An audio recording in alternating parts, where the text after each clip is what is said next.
Hi, this is Alex here. In this video, I will recap a movie called Tomorrowland. So without further ado, let's get started. In 1964, child genius Frank attends the New York World's Fair to enter the inventors competition. Judge Nix is actually pretty impressed by Frank's prototype jetpack, but he quickly changes his mind when Frank confesses the jetpack doesn't actually work well. Nix's assistant Athena likes Frank, but Nix still doesn't allow him to enter the contest until the jetpack actually works. Frank leaves utterly heartbroken and can't help thinking about all the times his own dad told him he was just wasting his time. Suddenly he's approached by Athena, who gives him an orange lapel pin with a blue T and asks him to follow her and Nix without being noticed. Nix and his group going on a popular attraction and the line is quite long, so Frank sneaks through the side and jumps into an empty boat. In the middle of the ride, a laser detects Frank's pin and opens a trapdoor that takes the boat down a dark corridor. A futuristic-looking wagon appears and Frank is happy to enter it, but as soon as he steps in, metal blinds block all doors and windows, and the wagon begins shaking like crazy. Frank falls to the floor and doesn't get to stand up until the wagon stops. When the doors open, Frank steps out and finds himself on a platform surrounded by heavy fog. To his shock, a flying car passes by and he sees Athena with Nix inside. Frank tries to go after them, but giant robots appear in front of him and try to stop him. The kid runs around the platform trying to dodge the robotic arms and accidentally falls on the platform below, causing his jetpack to break. A friendly robot appears and grabs the jetpack to fix it before giving it back to Frank. At that moment, a group of guards arrive to capture Frank, so he steps back and falls once again. This time though he has his jetpack with him, thus he puts it on and activates it, finally getting to fly with it thanks to the robot's repairs. Frank flies through the fog and discovers he's in Tomorrowland, a futuristic city filled with only the brightest minds. When he sees Athena, Frank lands next to her, and takes the chance to show Nix that he's fixed the jetpack. Nix ignores him, but Athena takes Frank's hand to show him what his life will be like from now on. Years later in 2015, teenage girl Casey sneaks into NASA launch site in Florida to sabotage all the machinery that will be used for the demolition because she doesn't want her dad, who works as a NASA engineer, to lose his job. Athena is watching it all from the shadows, and after Casey returns home, Athena uses a small scanner to get Casey's DNA from her bike helmet and codes it into her last Tomorrowland pin. The next morning, Casey's dad Eddie gets a call from work explaining the situation. Casey thinks she's saved his job, but Eddie reveals they'll bring replacement cranes, so Casey really needs to stop trying. However, Casey reminds him keeping up hope is more important. In the evening, Casey tries to sabotage the demolition again, but this time the police are waiting for her and she gets arrested. Some hours later, someone pays the bail, and Casey picks up her belongings to return home. Among all the things she finds the pin, and when she touches it, she suddenly sees a vision of a different place. The pin falls, and when Casey touches it again, the same thing happens. The next time, Casey grabs the pin properly and finds herself looking at a huge city in the distance, but when she tries to walk to it, the pin falls and she is in jail again because walking made her bump against things and people in the room. To avoid more trouble, Casey picks up the pin using gum wrapper. At that moment, Eddie shows up to pick Casey up after paying the bail. On their way home, he scolds Casey for her actions, so she makes him touch the pin, promising it'll explain everything. However, when Eddie touches the pin, nothing happens. Confused, Casey touches the pin herself and appears in the other world, coming to the conclusion this only works for her. Eddie gets tired of Casey rambling about the pin and takes it away from her. When they get home, Casey waits for Eddie to fall asleep to steal the pin from his night table. As soon as she touches it, she appears in the other world, and walking toward the city makes her bump against the walls of her house and even fall down the stairs. The noise wakes Eddie up, causing Casey to hide and decide to do this somewhere else.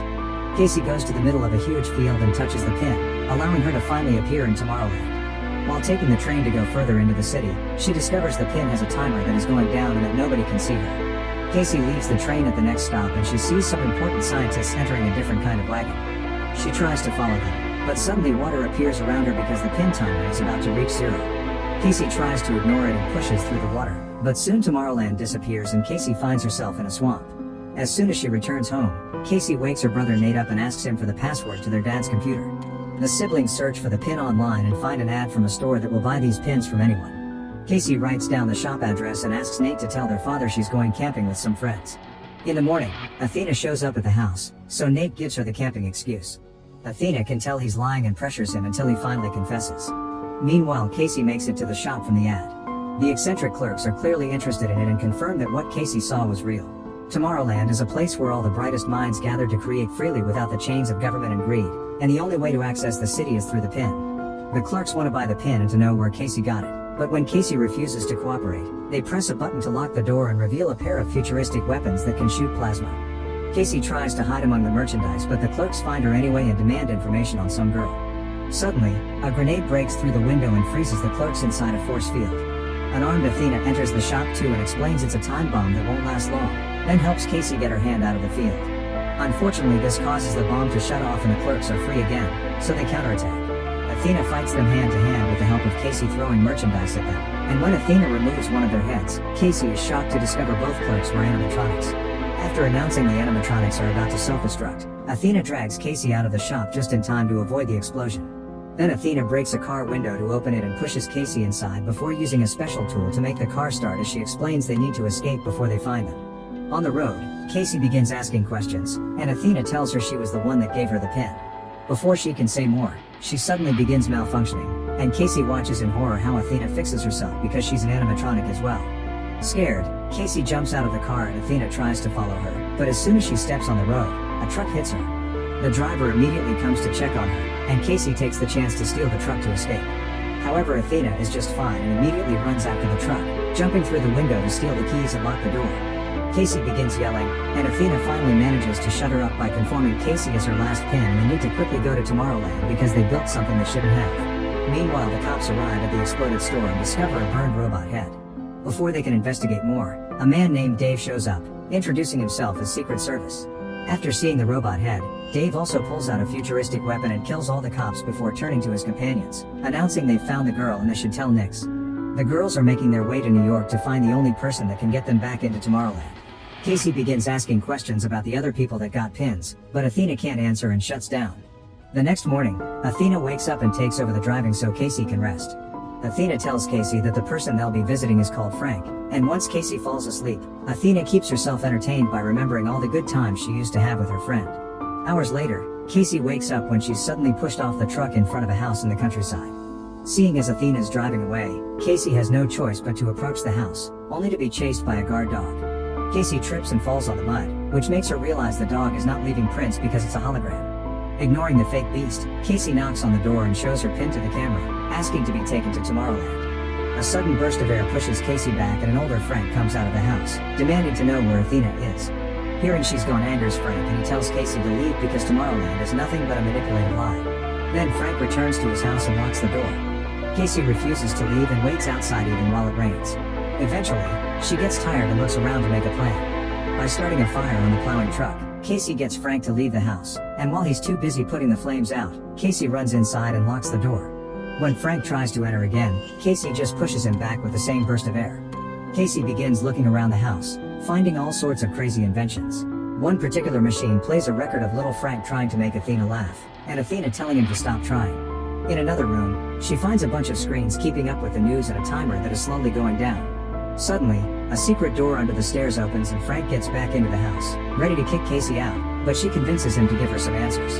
Frank was kicked out of Tomorrowland for building something he shouldn't have, which is the timer connected to the screens. He wonders if Casey would want to know the date of her death and she says yes, but accepting her death may actually cause it, so she wouldn't believe it because they need to be able to make their own destiny. This statement causes the percentage on the screen to fall, which greatly impresses Frank. Their conversation is suddenly interrupted by the arrival of Dave and his agents, who are actually robots looking for Casey. Frank immediately activates all the metal blinds, and when one robot uses her strength to get inside anyway, Frank uses a tool to electrocute her. Another robot is destroyed by an electrical trap on the wall, and Frank gets rid of two more by making them fall through a secret trapdoor. Then Frank and Casey run to the living room, where one more robot is waiting. Frank fights it hand to hand, and Casey helps him win by grabbing a special portal machine and sticking the robot inside. The duo makes their way upstairs, where more robots fall into the different traps around the house, until Dave catches up to them and holds Frank at gunpoint. Luckily, Casey finds a bat and uses it to beat Dave to a pulp. Frank then drags Casey into the bathroom and they jump into the tub, which Frank activates to transform it into a capsule. One more robot comes after them and tries to grab the tub, but at that moment Frank launches it, causing the capsule to fly out and land on the lake. Frank and Casey swim out and enter the woods, where Frank has hidden a bike that won't start. The duo is suddenly startled by a light approaching them, but it's just Athena that came to pick them up. The trio leaves in the truck and as soon as they hit the road, Frank and Athena begin arguing. It's revealed that all pins were supposed to be destroyed, and Athena escaped with the last box of 12 to keep on recruiting people. Frank is furious that more young people have been dragged into this and tells Casey that Athena lied. She doesn't shut down if you ask too many questions, it's just her ignoring you. Frank thinks Athena puts up fake emotions to lure you in and abandon you later. Athena is hurt but ignores it for now to take them to the local station where Frank has installed his secret network that transmits to his house. There's another capsule waiting for them, and once the humans are wearing the proper protection, they activate the system that teleports them away. Once they arrive, Casey discovers they're at the top of the Eiffel Tower. There's a guard near the door, but luckily Frank has brought a bunch of inventions in his bag, including a little tool that allows Casey to knock the guard out with just a light tap.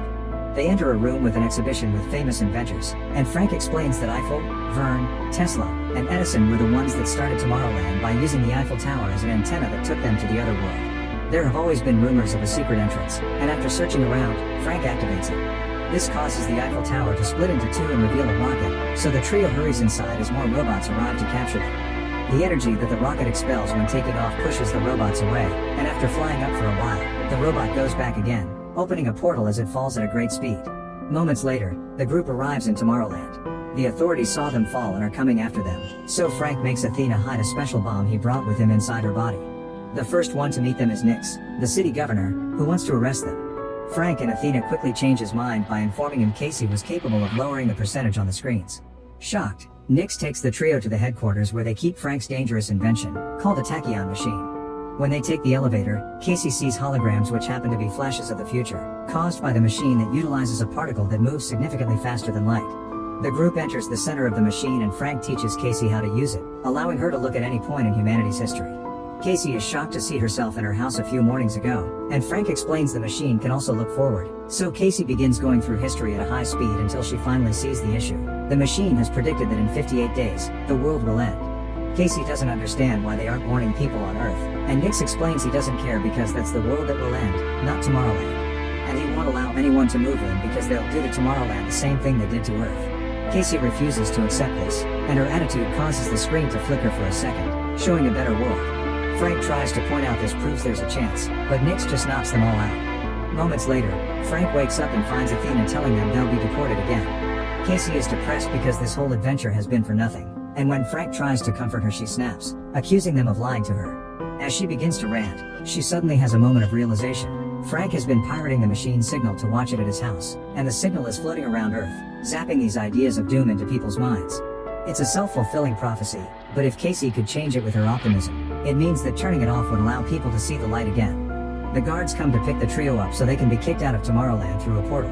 Casey tries to tell Nix about her discovery and asks him to turn off the machine, but Nix says there's no off button. His calm attitude makes Frank realize the truth. Nix is putting the idea in people's heads on purpose. Nix explains that in the past, trying to tell the government about the incoming doom was ignored, thus he sent the idea directly to people's heads as a warning to make them change their ways. However, instead of working for a better future, humanity accepted the end of the world as inevitable. In Nix's opinion, it isn't the machine's fault, humanity has brought this to itself. Frank pretends to accept this and shakes hands with Nix, but only to touch his bracelet and start the machine platform again. Athena and Casey knock out the guards while Frank fights Nix, who activates two robots to go after the girls. Frank asks Athena to use the bomb he gave her, but when Athena tries to, the robots catch her. Athena passes the bomb to Casey while she fights the robots, and Casey runs to the platform, which starts moving like crazy because Frank and Nix keep fighting over the bracelet on the other side of the portal. Athena gains control of one of the robots and uses it to push the other one through the portal, causing it to attack Nix too. Casey manages to activate the bomb by watching a flash of the future, but when she's about to throw it, Nix regains control of the bracelet and drags the platform down. Athena rushes to catch the platform with her robot, then runs to the control panel to close the portal, destroying the second robot and leaving Frank and Nix outside. At that moment, Casey finds the bomb, which is about to explode. Athena has no choice but to open the portal again, and once the men run back inside, they throw the bomb into the portal so it can explode away from them. The portal breaks and falls on top of Nix, capturing him. However, there's a gun nearby that he reaches in order to kill Frank. Athena sees Frank dying and realizes it's a flash from the future, so she runs to put herself between Frank and the shop. Casey takes the gun from Nix and Frank tries to take Athena to a repair shop, but Athena asks him to stop because there isn't enough time. Before she died, she needs Frank to know something very important, and she proceeds to play a series of recordings from the time they spent together all those years ago. Little Frank used to have a crush on Athena, but he was hurt when he realized she was a machine. This always bothered Athena, and she kept voice diaries that described how Frank made her feel things that robots shouldn't. Frank is glad to hear Athena did like him too and that she never stopped believing in him, so now it's time for Athena to go. Her body is about to self-destruct and she wants them to use that explosion to stop the machine. Frank uses a jetpack to fly Athena up, and after they say their goodbyes, Athena is dropped inside the machine. The whole structure explodes and the debris falls on Nix, killing him. Tomorrowland loses its power and Frank tries to keep control of the jetpack to at least land safely in the river. Casey rushes to check on him, and as they begin talking about what to do next, a bunch of flashes from the future gives them an idea. First, Frank fixes the portal so Casey can reunite with her family. Then together they begin working on restarting the pin program, for which they build a bunch of robots like Athena. These robots use a portal to travel all over the world and leave pins for the bright minds that may help them make a better future for Earth.